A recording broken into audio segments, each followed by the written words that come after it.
welcome. We are on the campaign trail with Dr. Jorson Fernandes in Cuncolim. We are here on a morning which has been a little unpleasant but exciting. Dr. Jorson started off by going towards his rival Yuri Alema's house to give him a letter signed by different people, asking him to vacate Cuncolim and go back to Varka. And of course there was a little bit of a skirmish there, so the morning has been very exciting. But Dr. Jorson is a doctor politician. He plays both roles very amicably and deftly. In fact, while we were walking down the bylanes of Cuncolim a little while earlier, a few minutes earlier, Dr. Jorson peeped into the home of one of his neighbors and asked somebody if his cold was all right. So it just shows that he wears both hats very deftly at all points of time. Doctor, we'll begin by asking you what is the situation now, how is it going, and how are you feeling with barely 10 days left?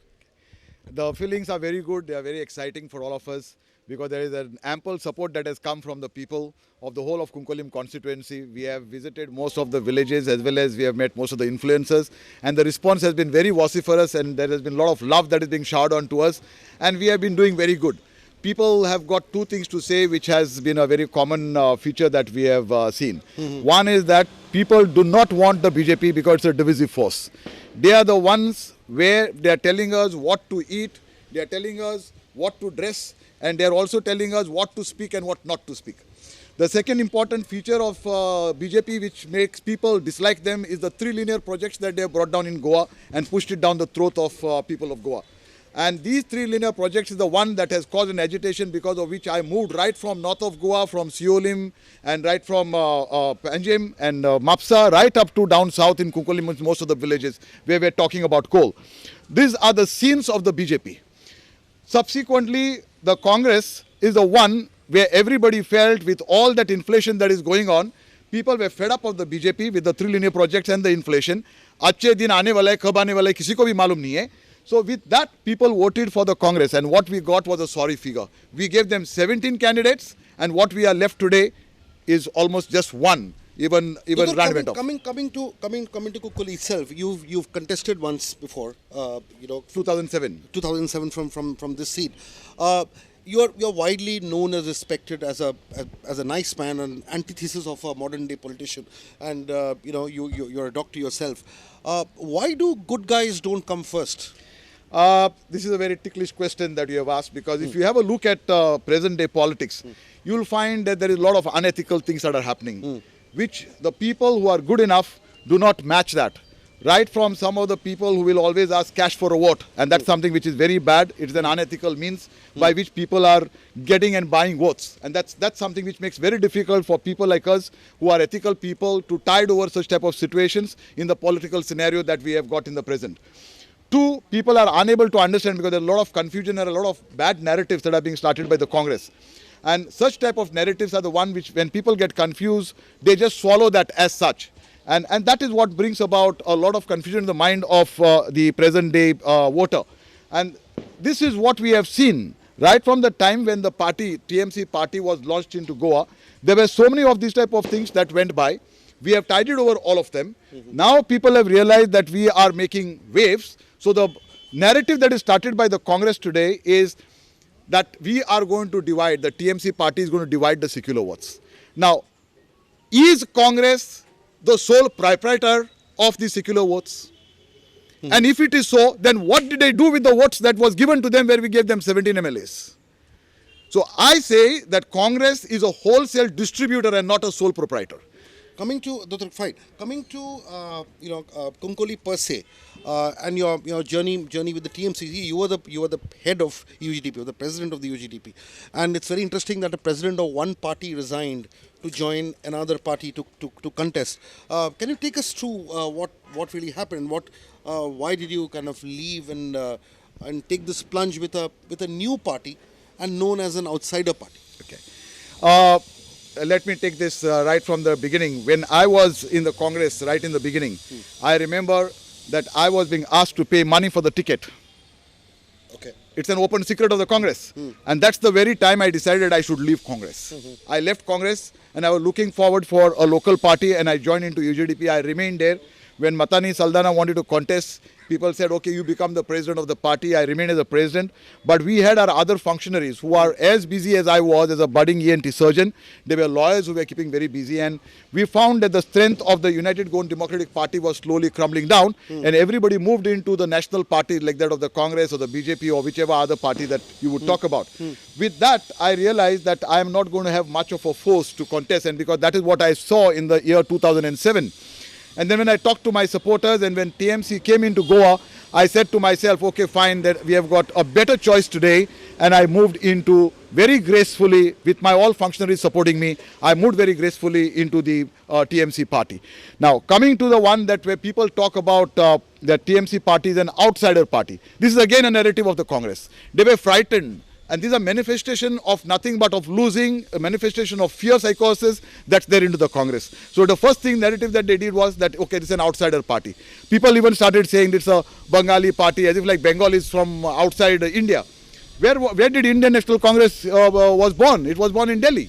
What about BJP? It was born in Nagpur. What about AAP? It was born in Delhi. Only UGDP party was there, but that is the time when people never supported me, and I know it. So these are narratives that are being created by the Congress just to push people away so that they can become the winners and set in confusions. Doctor, from the macro narrative, let's get down to the micro narrative, the constituency narrative. Now, you are here and you have the Congress as your opponent, you have other parties as your opponent, you have Aam Aadmi Party and everybody, and the BJP and so on and so forth. Now, the point here is that with so many people and so many cooks here, will that spoil your broth? It is not going to spoil my broth. The reason is because I have got my own people who are there, who are very sacred people, who are there with Dr. Jorson, and they are the people who are my vote bank. They are not the type of people who somebody can buy. So this is where I make a distinct performance into the electorate. And what I'm talking about here today is that people must realize that if you do not want the BJP, you cannot vote for Congress. The reason is because as much as you vote for Congress, it is a vote for the BJP.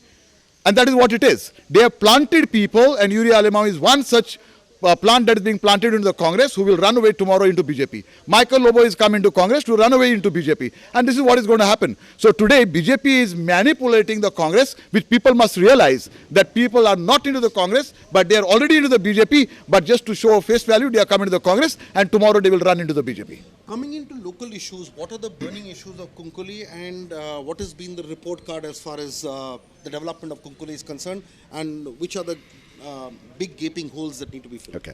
One of the most important features that we must realize in our Cuncolim constituency and Cuncolim per se village is that we have got the Cuncolim industrial estate.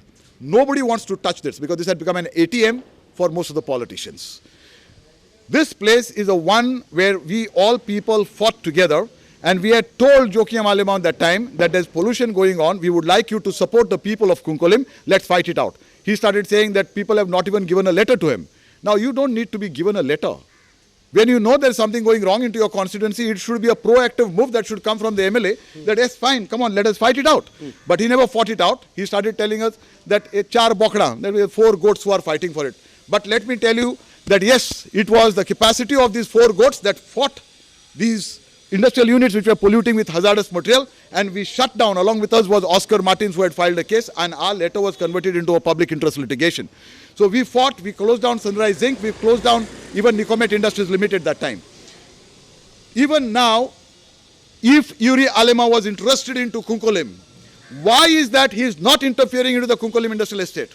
Because he's looking forward for making money like his father to operate that as an ATM, and that's why he's not interfering. That's my allegation against him. And that's what we are talking about. That's a big gaping hole that is there when we are talking about development. But Duttu, the Alemaos have not been in power for a very long time, and Goa has been ruled by the BJP for the last 10 years. Why you are pointing fingers only at the Alemaos, though obviously you have a right to, and that problem exists. There's no taking away from that. That's the reason. But the point here is that there has been the BJP government ruling Goa for the last 10 years. So wouldn't you give some percentage of the blame to them as well? Yes, that's the reason I said that all of them are operating as an ATM. Okay, you missed that particular phrase of mine. All of them are operating the Cuncolim Industrial Estate as an ATM. That includes the BJP. Right. That includes Clafasio. That includes Rajan, who was there for the last 2 terms that was there. And these are the people also who never took up the issue. We had got about 3 fish processing units, 1 fish processing mill. I have taken them to the NGT, the National Green Tribunal. I filed a case. Yes. What stopped them from doing it? I'm talking about the present incumbents, and I'm talking about the prospective incumbents who have tried to come now into the Cuncolim constituency. They are also not interested. So what is your interest? If your interest is not to stop what is bad in Cuncolim, what is your interest? That's the question that we need to ask. Dr. See, Cuncolim has had a very, very rich history of revolutions and movements and so on and so forth. And in fact, the larger freedom movement, as it were, started from this region. The Cuncolim revolt is also known in the annals of Goan history. The issue is that, do you feel that the same pride in the land, the same pride in the soil exists amongst the youth and the people here? Because what happens is, the fire in the belly which was seen earlier, do you see that getting doused?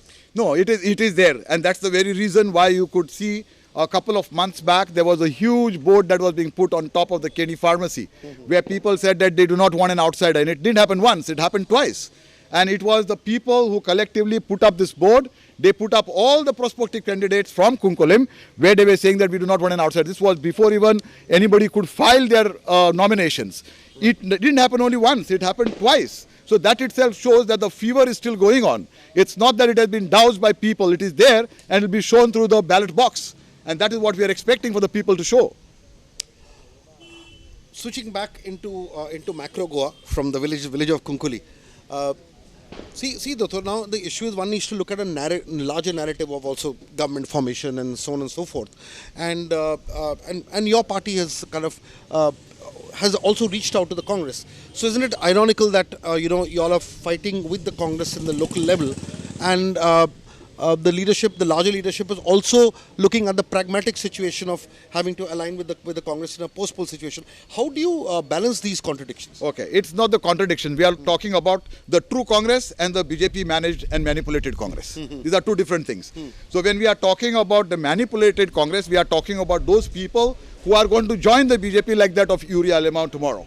And when we are talking about the true Congress, we are talking about those candidates who will remain with the Congress, and those are very few. And that's where we wanted to take an alliance from them to run the government post-poll. Now, what they have shown, saying that they do not want the alliance with the TMC party, itself shows what are their colors. Itself shows where they are, and itself shows where they belong to. And itself also shows that they have manipulated lot into the Congress. That simply goes to prove by their own statement. Or else they would have said, okay, secular votes, we will be there with you all. Because if you are fighting the BJP, what stops you from another group who is ready to fight with the BJP? What stops you from amalgamating with them? So this is where it stands. So, Doctor, one final question. Tell us a little bit about your, the next 6-7 days. What is the ground that you need to cover? Where are you a little short? And so on and so forth. Yeah, we have covered up almost the whole of the Cuncolim village as such. I've got just about 1.5 to 2 wards that are being remaining over here. We have got Chandor to complete, Paroda and a little bit of Bali to complete. We have completed most of the other panchayats are being all completed. We have gone door to door in each and every house. Almost around 420, 500 houses is what we have already completed. Right. The response has been really very good, very lovable, very vociferous response that we have seen. As far as these 2 or 3 villages that are few booths, not that all the booths are there with us, but just a few booths that are there, I'm sure that we are going to get a very varied and a very good response, and that is going to take our platform where we are still higher than what we are right now, and that's going to be very exciting for all of us, and we are looking forward for that. On this note, we'll have to say goodbye to Dotor as he sets off for another day of campaigning. He'll be hitting Chandor, I hear, and other places. So we'll leave him to his campaign. There are 10 days left and a lot of miles to cover before Dotor takes rest. And I don't think he's going to have any rest till the 14th of February. Thank you very much for being with us. Don't